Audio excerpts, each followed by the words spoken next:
இந்த பொண்ணோட கேப் காத்துல பறந்து போய் நார்த் கொரியா பார்டர்ல விழுந்துடுது. உடனே அந்த பொண்ணு அந்த கேப் எடுக்க ஓடி வர, பட் அந்த பார்டரை கிராஸ் பண்ண பயந்து போய் அங்கேயே நிக்கிறா.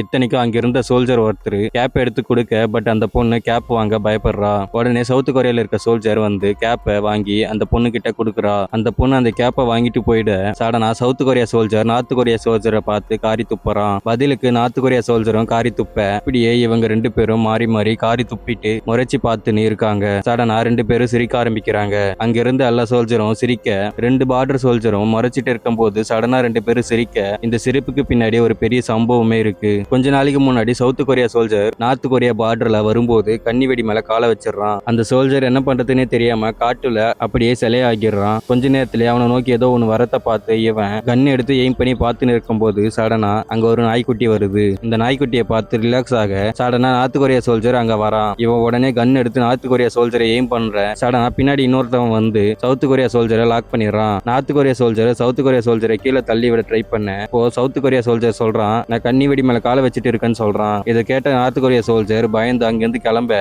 உடனே சவுத் கொரியா சோல்ஜர் என்னை எப்படியாச்சும் காப்பாத்துங்கன்னு அழுக, நார்த் கொரியா சோல்ஜர் உடனே அந்த பாம்பை டிஃப்யூஸ் பண்ண ஹெல்ப் பண்றான். அதுவும் இல்லாம அந்த பாம்பை அன்லாக் பண்ண கீயை கொடுக்குறான். அப்புறம் தான் தெரிஞ்சது நார்த் கொரியா சோல்ஜர் எல்லாம் கெட்டவங்க இல்லைன்னு.